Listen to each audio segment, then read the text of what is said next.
उत्तराखंड दौरे पर आए बीजेपी के राष्ट्रीय अध्यक्ष जेपी नड्डा को आज राज्य में उनका दूसरा दिन है।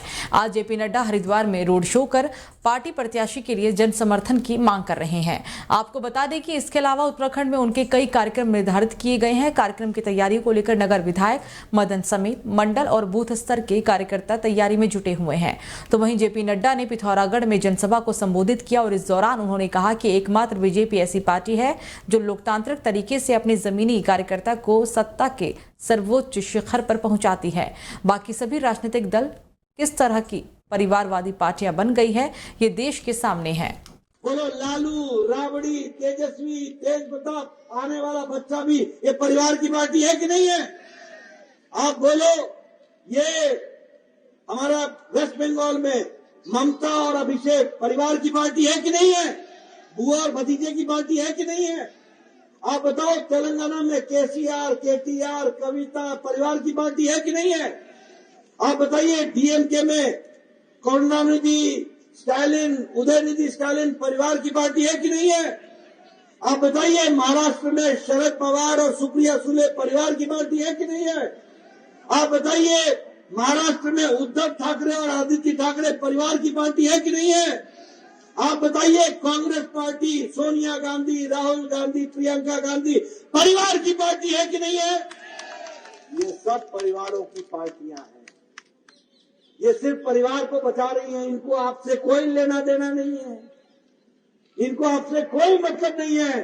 ये अपनी कुर्सी बचा रहे हैं और अपनी परिवार की पार्टी चलाने का काम कर रहे हैं। तो लोकसभा चुनाव में अब बस कुछ ही दिनों का समय बचा है। ऐसे में सभी दिग्गजों ने राज्य में चुनाव प्रचार भी शुरू कर दिया है और इसके चलते उत्तराखंड के गढ़वाल क्षेत्र की 3 लोकसभा सीटों पर चुनाव प्रचार गरमाने के लिए प्रधानमंत्री नरेंद्र मोदी एक बार फिर से राज्य में चुनावी रैली करने आ सकते हैं। आपको बता दें कि 12 अप्रैल को ऋषिकेश में उनकी चुनावी रैली हो सकती है और इसके अलावा उत्तर प्रदेश के मुख्यमंत्री योगी आदित्यनाथ 11 अप्रैल को श्रीनगर, किच्छा और रुड़की में चुनावी रैली करेंगे। प्रदेश में लोकसभा चुनाव का प्रचार जोर पकड़ने लगा है।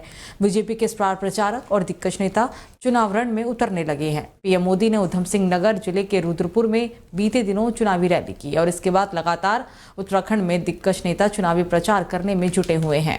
तो उत्तराखंड में आगामी लोकसभा चुनाव के चलते सभी दलों के नेता चुनावी प्रचार में जुटे हुए हैं। जीत के लिए पार्टियों के दिग्गज नेता राज्य में धुआंधार रैली और जनसभाएं भी कर रहे हैं। कांग्रेस के दिग्गज नेता और पूर्व उत्तराखंड के मुख्यमंत्री हरीश रावत भले ही इस बार चुनाव नहीं लड़ रहे हों, लेकिन हरिद्वार लोकसभा सीट को लेकर कांग्रेस प्रत्याशी वीरेंद्र रावत का चुनाव उनकी नाक का सवाल बना हुआ है।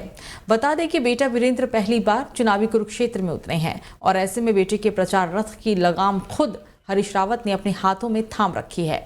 हरिद्वार सीट पर पिछले लोकसभा चुनाव में हरीश रावत सुखद और दुखद दोनों का साहस कराया है। 2009 में इसी सीट पर चुनाव जीते, लेकिन 2014 के चुनाव में इस सीट पर पत्नी रेणुका रावत को शिकस्त मिली।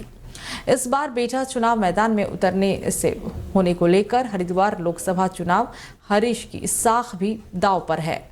तो उत्तराखंड में आगामी लोकसभा चुनाव को लेकर चुनाव आयोग लगातार तैयारियों में जुटा हुआ है और इसके चलते राज्य में 11,729 5,892 बूथों पर वेबकास्टिंग होगी और साथ ही यहां होने वाली हर हलचल को चुनाव आयोग की टीम देख सकेगी और वहां जरूरत पड़ने पर तत्काल मदद या फिर कार्रवाई भी की जा सकेगी। सचिवालय स्थित मीडिया सेंटर में हुए ब्रीफिंग करते हुए अपर मुख्य निर्वाचन अधिकारी विजय कुमार जोगदंडे ने कहा कि आयोग की तरफ से शांतिपूर्ण और निष्पक्ष चुनाव के लिए अनेक व्यवस्थाएं की जा रही है।